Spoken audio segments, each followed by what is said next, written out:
بسم الله الرحمن الرحيم، والصلاة والسلام على أشرف المرسلين سيدنا ونبينا مولانا محمد وعلى آله وصحبه أجمعين.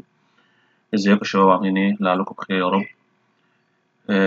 النهاردة هنتكلم عن الرود ماب اللي احنا هنمشي عليها إن شاء الله خلال الأسبوعين الجايين عشان نستعد للديمو. طيب، بالنسبة للمواضيع اللي ممكن احنا نتكلم عنها أو إن احنا نتكلم عن جزء منها وانت هيبقى عليك جزء ان انت تذاكره مع نفسك. خلينا نبدأ من البداية خالص كده. أول حاجة الأساسيات والبيزكس بتاعة البايثون. عندك لازم تبقى أنت فاهم البيزكس زي الفاريبلز، الأوبريتورز، الكونديشنال ستيتمنت، يعني إزاي إن أنا أعرف متغير في البايثون، إزاي إن أنا أعمل عمليات على المتغير ده، أعمل كونديشن عليه أكبر من أصغر من يساوي، لأن يعني الحاجات دي إحنا بنستخدمها وإحنا شغالين كودينج في ال AI. تمام. طيب، الكونديشنال ستيتمنت، الاف كونديشن، او بمعنى اصح حاجه اسمها الفلو كنترول. الفلو كنترول ده في الاف كونديشنز، في السويتش، في الفور لوب والوايل لوب، يعني اللوبس عامه، والكونديشنال ستيتمنت داخل حاجه اسمها الفلو كونديشنز. طيب الليست والسترينجز، ودي حاجات اساسيه لازم نبقى احنا عارفينها، لان احنا اغلب تعاملنا مع الداتا بنستخدم الليست. الديكشنري والتيوبل والست دول برضو من ضمن الفاريبلز الداتا تايبس اللي احنا محتاجين ان احنا نتعرف عليها ونفهم هي شغاله ازاي ونكتب فيها اكواد كتير. الوايل لوب والنستد لوب واللوب إلس. الوايل لوب طبعا احنا عارفين الوايل لوب العاديه اللي هي الوايل وبتاخد كونديشن وبتشتغل عليه. النستد لوب معناها ان هي لوب داخل لوب داخل لوب، اسمها نستد لوب.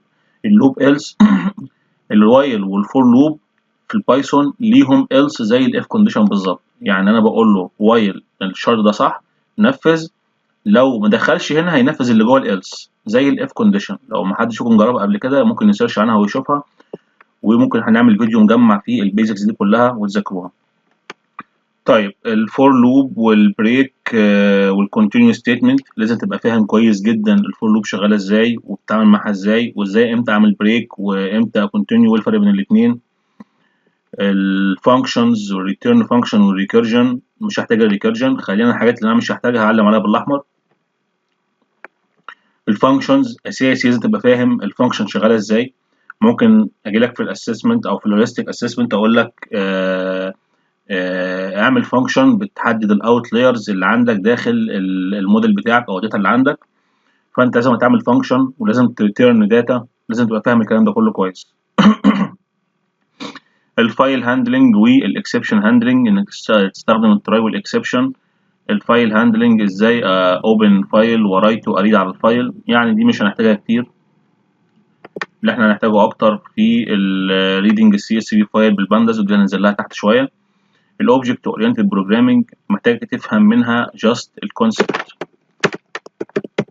ليه؟ طيب افهم الاوبجكت اورينتد بروجرامنج لان انا اي موديل اي اي انا باخد منه اوبجكت، واي اوبجكت بوصيله في الانت بتاعته زي ما شرحنا قبل كده في فيديو، ان انا الاوبجكت ده باخده من الكلاس، والكلاس ده ممكن يكون في الانت بتاعته الانيشاليزر بتاعه بياخد فاريبلز زي الديسيشن تري مثلا.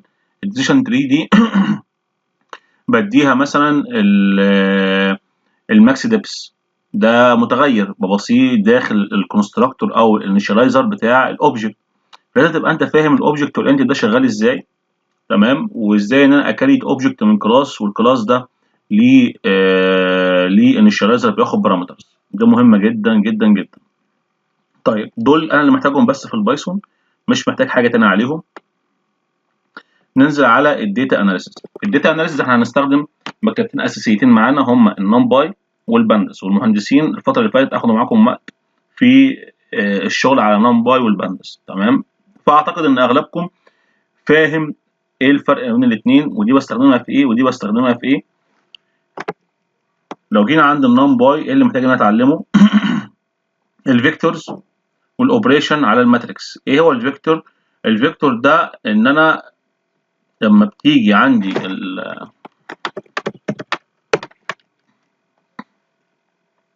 الصورة بتكون عندي، لو انا هقرا صورة مثلا، الصورة بتكون عندي في الشكل ده، فبتكون متكونة من بيكسلز، صح؟ يعني دي كلها بيكسلز كده، ودي مربعات، يعني الى ايه الى اخره. يعني دي كده عبارة عن بيكسلز متقسمة بالشكل ده كده. فلو هبص كده هلاقي ان دي عبارة عن ماتريكس. الماتريكس دي بيساوي عدد الصفوف عدد الأعمدة. يعني مثلا هنقول 50 في 50 مصفوفة 50 في 50. كاي اي او ككونسبت الماشين ليرنينج ما ينفعش ان انا اقرا حاجة بالشكل ده 2 دايمنشن. انا عايز حاجة 1 دايمنشن. يبقى الفيكتور هو عبارة عن 1 دايمنشن. بدل ما هما الحاجات بالشكل ده كده 1 2 3 4 5 6، لا انا هقراهم بالشكل ده. اعمل لي فيكتور كبير كده طولي 1 2 3 4 5 6. ده معنى الفيكتور. فلازم برضو تقرا عنه وتفهم منه ان انت هتشتغل على صور في الهوليستيك، فتبقى انت فاهم ازاي ان انا بحول الماتريكس اللي عندي اللي فيها البيكسلز بتاعتي وانا اشتغل كمبيوتر فيجن ازاي احولها لفيكتور واشتغل عليه. طيب نرجع تاني هنا. يبقى الفيكتور والاوبريشن والماتريكس ايه العمليات اللي عاملها على الماتريكس؟ اللي هي المصفوفات، ودي هتلاقيها في البانداز. سوري هتلاقيها في النمباي. ريشيبنج الاريز، ازاي ان انا ريشيب الاري، ودي اخدناها في المثال بتاع السنه اللي فاتت السي ان ان لما اخدنا صور وعملنا ريسايزنج للصور وخزناها تاني في اري. فدي لازم برضه تبقى انت فاهم ازاي بعمل ريشيبنج للاريز. دي الحاجات دي كلها عباره عن فانكشنز جاهزه، انت بس هتفهمها وتفهم هي بتعمل ايه او بتشتغل ازاي. الدياجونال اوبريشن والتراك انا مش محتاج دول. الحاجات دي لو انت عايز تبقى اي اي ديفلوبر بعد ما تطلع من المدرسه باذن الله تشتغل وتبقى عندك معلومه او نولج وتقدر تشتغل لوحدك، الحاجات دي مهمه. لكن انا بتكلم في الوقت اللي هيأهلنا للاسسمنت للهوليستيك. المين والفاريانس والستاندرد ديفيشن، المتوسط والفاريانس التشتت والستاندرد ديفيشن الانحراف المعياري. الحاجات دي مهمه جدا عشان تقدر تعمل ايفالويشن للموديل بتاعك، وعشان تقدر في نفس الوقت برضو ان انت تعرف الستاتستيكال داتا بتاعتك او الستاتستيكال اناليسيز للداتا اللي عندك. ازاي ان انا ممكن املى النال فاليوز اللي عندي، ازاي ان انا اتعامل مع الداتا اللي جايه لي سواء كانت سي اس في فايل اكسل فايل ايا كان الداتا ايه اللي شغال عليها. الحاجات طبعا دي مع التكست داتا. الاد سبتراكت مالتبلاي دوت، الحاجات دي تبع الماتريكس انا مش محتاجها حاليا. نيجي للبانداز. البانداز محتاج ان انت تبقى عارف ازاي تكاري الداتا فريم. الداتا فريم عشان اكريته ليها طرق كتيره جدا. ممكن ان انا اقرا بالبانداز على طول، ممكن ان انا اقول لك كريت لي داتا فريم عندك، واقول لك ايه الفرق بين الداتا فريم والسيريس. السيريس بيكون فيه قيمه واحده بس، انما الداتا فريم بيكون اكتر من كولوم. لو جينا هنا كده ده كده على بعضه ممكن اعتبره داتا فريم، انما ده كده على بعضه اعتبره ان هو سيريس. طيب سلايسنج والروز والكولوم، ازاي ان انا اقسم الداتا اللي عندي، اخد الجزء ده بس من الداتا او اخد الجزء اللي في النص ده كده اسمه سلايسنج. تمام. ازاي اختار كولوم واحد اعمل له دروب، او ان انا اخد الداتا ما عدا كولوم واحد، زي ما بحدد الفيتشرز اللي انا هشتغل عليها والتارجت، ودي حته مهمه جدا. ازاي اقدر ان انا اتعامل مع الاندكسنج سلايسنج باي اندكسنج، ان انا بعمل الشكل ده كده. طبعا كلنا بنعدي الشكل ده واحنا مش فاهمينه. اقول لك مثلا الاس اوف واخد لك الشكل ده كده فانت مش فاهم هو اخد ايه بالظبط او عمل ايه. اقول لك مثلا 1 الى 0، دي بيبقى خاص جزء خاص بالكولوم جزء خاص بالروز. تمام. ان انا بقول له خد من اول السطر الواحد لحد ما لا نهايه، وخد من اول الكولوم 0 لحد ما لا نهايه. دي اسمها سلايسنج باي اندكسنج، برضه هنتكلم عنها. الريد والرايت الاوبريشن والسي اس في فايل مهم جدا تبقى انت فاهم ازاي بقرا الملفات السي اس في وازاي رايت بحول سي اس في. الميسنج فاليوز، ان انا ازاي اهندل الميسنج فاليوز عندي، وايه الطرق اللي انا ممكن اهندل بيها الميسنج فاليوز.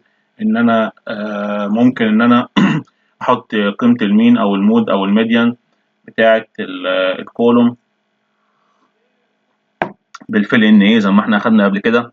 ممكن دي حاجه جديده عليكم ان انا ممكن استخدم موديل مبني جاهز اصلا علشان خاطر اجنريت قيمه في القيم الفاضيه دي. فدي تنفع ودي تنفع. الموديل ده بيكون متدرب ان هو يملأ النال فاليوز، وانا بستخدمه مع الموديل بتاعي علشان خاطر يملأ القيم بتاعتي دي. جروب باي والكونكاتينيشن مش محتاجها دلوقتي.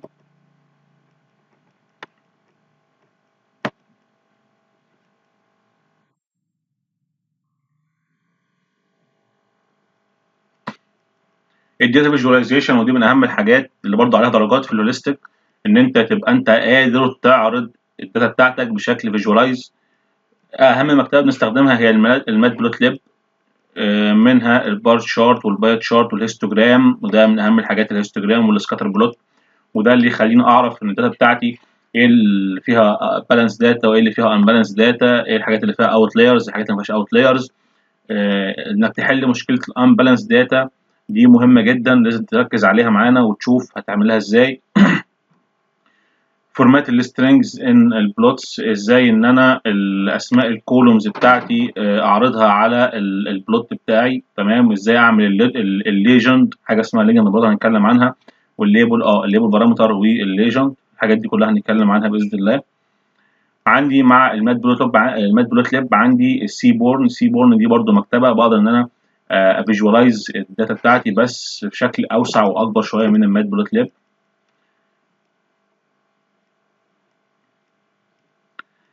لو انا عايز اكستمايز على شكل معين اللي طالع لي في الفيجوالايز، ممكن ان انا اغير في السين بتاعه. يعني الحاجات دي مش هنتعامل معاها كتير، انا اللي يهمني برضو ان احنا هنشتغل على المات بلوت لاب اكتر من السي بورن.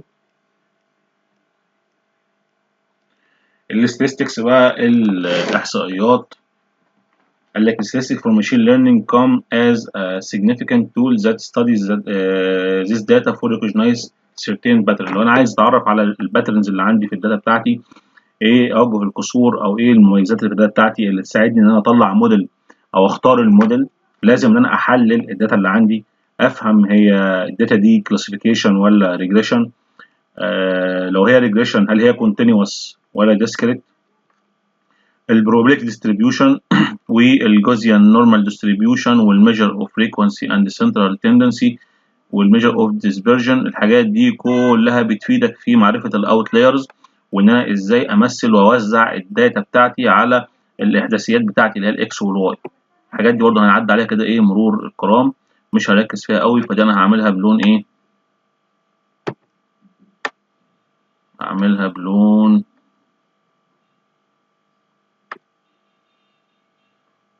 اورنج.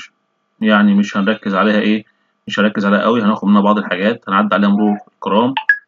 ده نفس القصه برضو. الجودنس اوف فيت. التي تيست والزد تيست ده الكريتيكال فاليو اللي انا بقدر احدد من خلالها الاوت لايرز اللي عندي. الهايبوثيسيس تيستنج علم الافتراضيات. الافتراضي ده مهم جدا، المفروض تبقى انت عارفه وفاهمه، بس ده يعني مش هركز عليه في الاسسمنت قوي. الهايبوثيسيس تيست دي مهمه جدا جدا جدا. الاتش 0 والاتش الترناتيف، الحاجات دي اللي بتفتح لك مجال ان انت تفكر ازاي تبني موديل. دي حاجات في الاحصاء. طيب تايب 1 وتايب 2 ايرورز اللي هم الفولس نيجاتيف والفولس بوزيتيف. ده تايب 1 وتايب 2 ايرورز، محتاجين نتكلم عنهم شويه ونعرف ايه خطوره كل واحد فيهم من حيث انهي خطر وانهي اخطر. زي ما قلنا مثلا لو انا شخصت مريض عنده كورونا وهو ما عندهوش كورونا، فدي مش مشكله، يعني هيخش هيعمل كشف وهيطلع. لكن لو شخصت مريض عنده كورونا شخصت ان هو ما عندهوش، فدي مشكله كده، مش هياخد علاج وكده هيموت. ففي الخطر وفي الاخطر. الشا سكوير تيست برضه بستخدمها عشان خاطر اعرف ايه الاوت لايرز. دي مش محتاجها، انا هشتغل حاجه واحده بس. one way and two way انوفا مش محتاجها برضه. implementation of continuous and categorical data دي مهمة جدا. ازاي انا همثل الكونتينوس والكاتيجوريكال داتا واحدد بناء عليها الموديل بتاعي. لحد دلوقتي كده احنا لسه بنتكلم في مرحلة تحليل البيانات، تمام. لسه ما دخلناش في الماشين ليرنينج. الكلام ده المفروض ان هو ما ياخدش معانا اكتر من يومين 3 نكون فاهمينه كويس ومتدربين عليه، لان الحاجات دي اغلبها احنا عدينا عليها قبل كده، والحاجات دي هي السلم الاساسي اللي هيبنيك وهيخليك تبني موديل كويس، او تبدا ان انت تشتغل في الحاجه اللي محتاجه الهوليستيك اللي هو من بدايه هنا. فالحاجات دي ما ينفعش هنضيع فيها وقت وناخد فيها وقت، الحاجات دي محتاج ان انت تذاكر فيها مع نفسك وتيجي احنا نكمل معاك، مش هنبني معاك من الزيرو. طيب في الماشين ليرنينج طبعا الاساسي ان انا ابقى فاهم اللينير ريجريشن ده بستخدمه ازاي وبستخدمه مع ايه. مش شرط تفهم المعادله بتاعته الماثيماتيكال، مش محتاج تفهمها، لكن تبقى فاهم ان انا لما اجي اتكلم على ريجريشن داتا يعني ارقام، يعني رينج من الارقام، فانا بستخدم معاه اللينير ريجريشن. ولو انت عايز تفهم اكتر فابحث عن المعادله الخطيه. اللوجيستيك ريجريشن لما يكون عندي الفيتشرز اغلبها بيبقى كله ريجريسور داتا، والتارجت بتاعي هو اللي كلاسيفيكيشن، يعني عندي ارقام الايدج 27 ممكن نقول يعني مجموعه من الفيتشرز زي ارقام، والتارجت بتاعي هو سعيد ولا غير سعيد. يعني ممكن نقول الماني، الفلوس اللي هو معاه 10000 دولار، الادرس الايدج 27، فالتارجت بتاعك هو ساد ولا هابي. تمام. فانت ده كده التارجت بتاعك كلاسيفيكيشن داتا كاتيجوري من داتا كونتينوس من ارقام، رينج من الارقام، فبالتالي استخدم اللوجيستيك ريجريشن. الديسيشن تري وشرحتها قبل كده في اكتر من فيديو، هنتكلم برضو عنها تاني. والديسيشن تري دي مهمه جدا لان مبني عليها حاجه اسمها الراندوم فورست. الديسيشن تري يعني تري واحده بس، وانا جيت هنا كده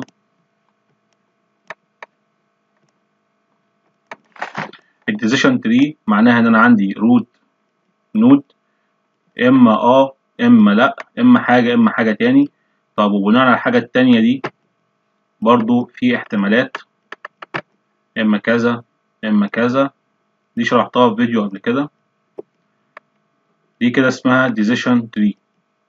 في النهايه بيطلع عندي حاجه واحده بس، وهو ده بيبقى البريدكشن بتاعي او القيمه بتاعتي اللي انا ان انا بطلعها.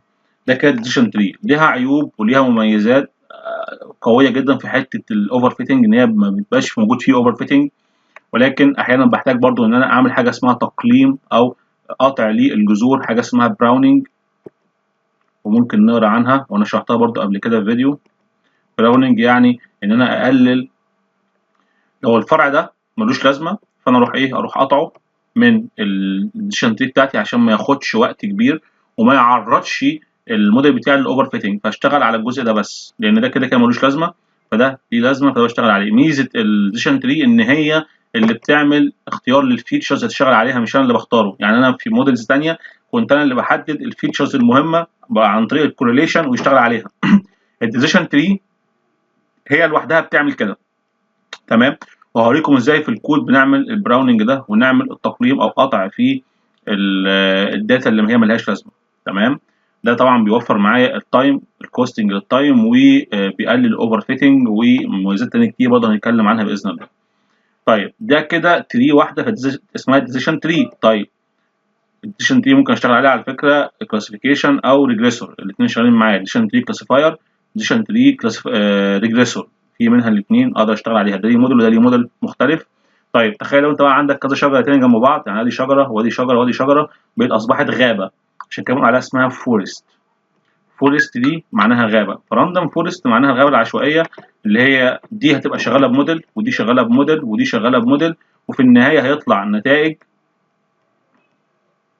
النتائج دي انا هختار منها في الاخر نتيجه عن طريق حاجه اسمها الفوتنج، التصويت. الفوتنج ده معناه ان انا تطلع هنا مثلا كات، دوج، بيرد، مونكي.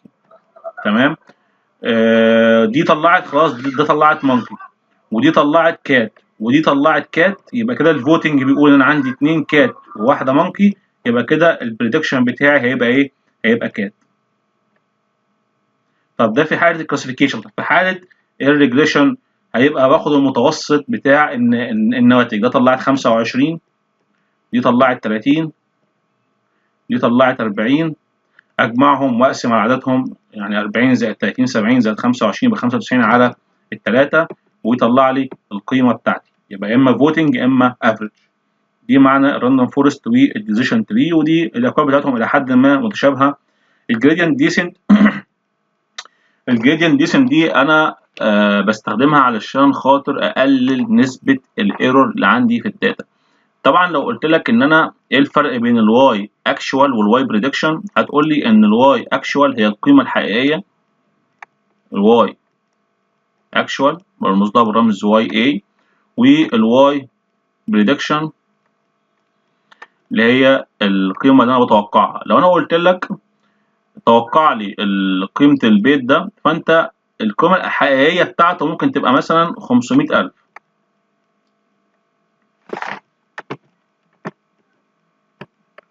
انت توقعت لي 494,000،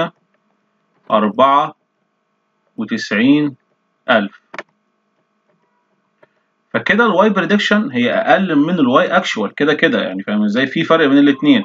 ففي حاجه اسمها نسبه الخطا او متوسط نسبه الخطا، الام اس اي، المين ابسوليوت ايرور، او مين سكوير ايرور، وعندي الام اي اللي هي المين ابسوليوت ايرور. تمام. والحاجات دي كلها انا بقدر احسب بيها نسبه الخطا ما بين الاكشوال الحقيقي وما بين البريدكشن المتوقع. طب لو انا عايز اقلل نسبه الخطا دي في ما بين الواي اكشوال والواي بريدكشن، اعتمد على حاجه اسمها الويت. الويت ده لما اجي انا بختار البارامترز اللي انا هشتغل عليها في الموديل بتاعي عشان اطلع في النهايه البريدكشن. العمليه دي عمليه كبيره ومعقده وهنتكلم عنها بالتفصيل باذن الله، بس من باب العلم بالشيء. الويت ده لازم اختاره بشكل يكون شكله مناسب مع القيمه بتاعته. فعلشان اختاره مش بختاره كده اعتباطا او بشكل عشوائي، لا، ده انا بعمل حاجه اسمها بختار البيست واي، افضل ويت ينفع يقرب لي الواي بريدكشن بالواي اكشوال. ما الاقيش دي 500 ولا دي 900 او الاقي دي 300، يبقى انت الموديل بتاعك بايظ. فالويت ده بجيبه ازاي او بختاره ازاي؟ بختاره عن طريق حاجه اسمها الجريدينت ديسنت. الجريدينت ديسنت دي معناها ان انا بقلل نسبه الايرور بتاعتي عشان يبقى الواي اكشوال مقارب الى حد ما للواي بريدكشن، او الواي بريدكشن يكون مقارب ليه. طيب الراديو والليسيو ريجريشن مش هنشتغل عليهم، مش عايزهم. النيف بيز الاساس بتاع الماشين ليرنينج، النيف بيز ده اللي مبني على البروبابيلتي، الاحتماليات. لازم تبقى انت فاهم البروبابيلتي والكونديشنال بروبابيلتي، ان هو مبني على حاجه اسمها الاحتمالات الشرطيه. كونديشنال بروبابيلتي اللي هو A كونديشنال B، اللي هو شرط اللي هو حدوث الحدث B بشرط حدوث A. تمام. يعني حاجه مبنيه على حاجه. دي النيف بيز ممكن تقرا عنها وتبص عليها. سبورت فيكتور ماشين مش محتاجها دلوقتي. انا علمت على النيف بيز بالاحمر، النيف بيز ده نعلم عليه بالاخضر ان ده مهم جدا.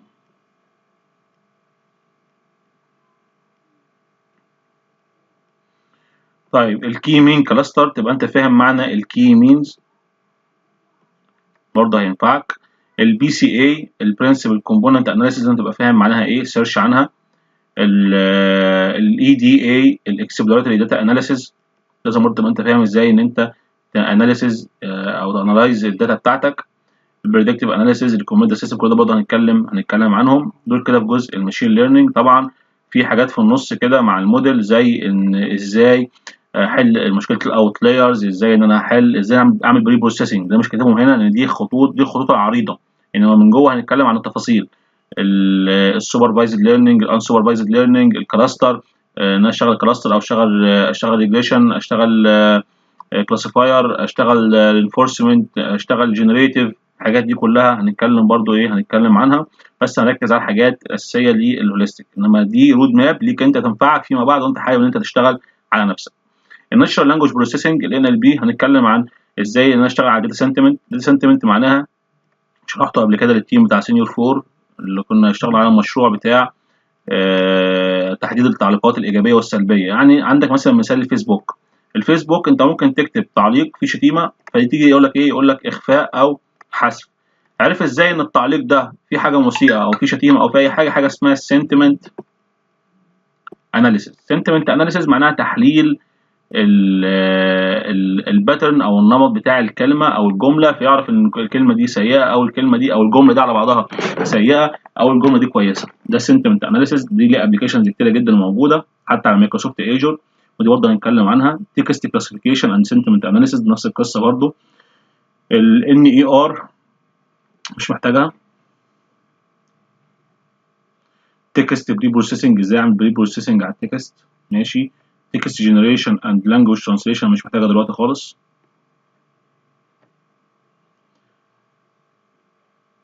السمرايزيشن روج والماشين ترانسليشن والتوبيك موديلنج كل ده انا مش محتاجه، احنا مش هنكريت جنريتيف اي ار ولا هنستخدم ار ان ان.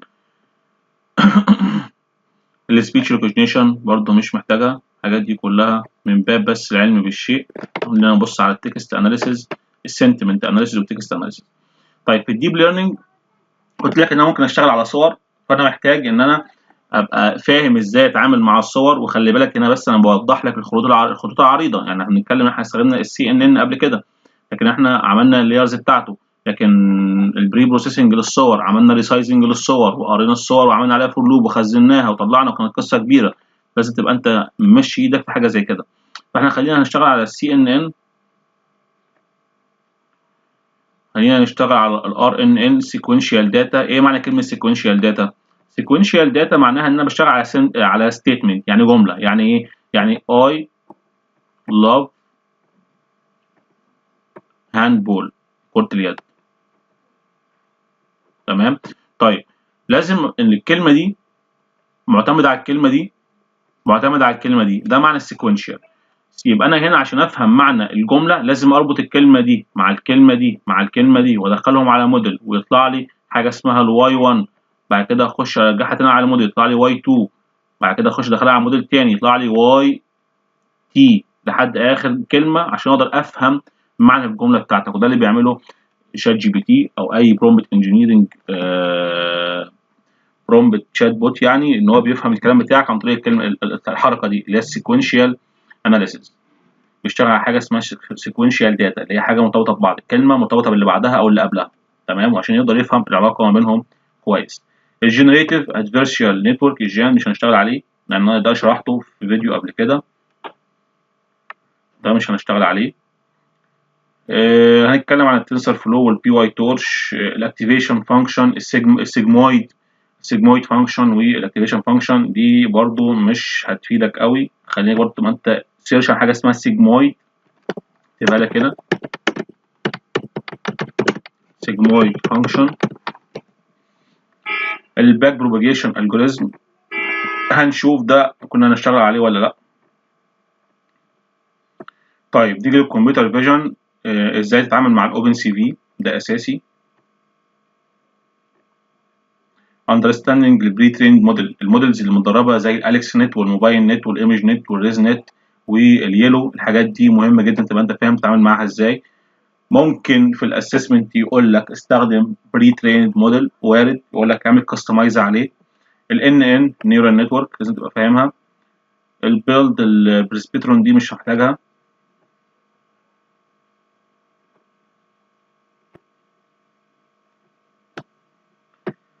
building single layer neural network building deep neural network دول مهمين في ان احنا لما نيجي نشتغل على الصور. recurrent neural network for sequential data analysis RNN، يعني دي خليها كده ايه اورنج، هنشوف كنا هنشتغل عليها ولا لا. image content analysis دي ممكن هنشتغل عليها. operating on image using OpenCV، ازاي ان انا الحاجات دي الاوبريتنج اون الايمج زي مثلا التشينج، الكالر سيستم، الريسايزنج، الفورمات. ايه تاني؟ يعني دول اشهر حاجات ممكن نتعامل معهم في الاوبريتنج على الايمج بالاوبن سي في. الجيستشرز، الايماءات زي ما عملناها في السيشن بتاعت الورك فورس يو اس اي دي. ديتكتنج الايدج دي برضه مهمه جدا.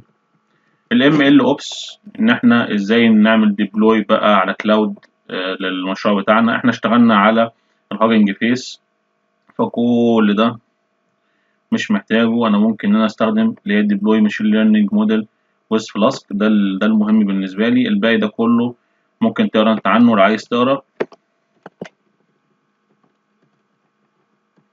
انما دول مش معانا في الشغل بتاعنا، بس دول من باب العلم بالشيء ليك انت مش اكتر.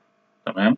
طيب يبقى احنا كده اتكلمنا عن اساسيات البايثون، اساسيات الداتا اناليسيز، الفيجواليزيشن، الماشين ليرنينج والديب ليرنينج والان ال بي والام ال اوبس الديبلويمنت. ابدا في الحاجات دي معايا ومع المهندسين اللي معانا باذن الله، اضمن لك ان انت هتجيب درجه كويسه جدا جدا جدا في الهوليستيك. الباقي معتمد على فهمك انت للاسسمنت، فهمك للتاسك المطلوبه، ازاي احدد اشتغل على موديل مناسب للتاسك بتاعتي، ده اهم حاجه. ازاي افهم واعرف ايه الحاجات اللي ناقصه عندي في الداتا، محتاج ان انا اكفرها وان انا ابري بروسيس الداتا بتاعتي عليها واحسنها. حاجات كتير هنتكلم عنها باذن الله خلال الاسبوعين الجايين مع بعض. مش عايز اطول الفيديو اكتر من كده. شكرا ليكم، واشوفكم ان شاء الله باذن الله يوم الاحد في المدرسه، وهنبدا مع بعض الشغل التكنيكال. شكرا يا شباب.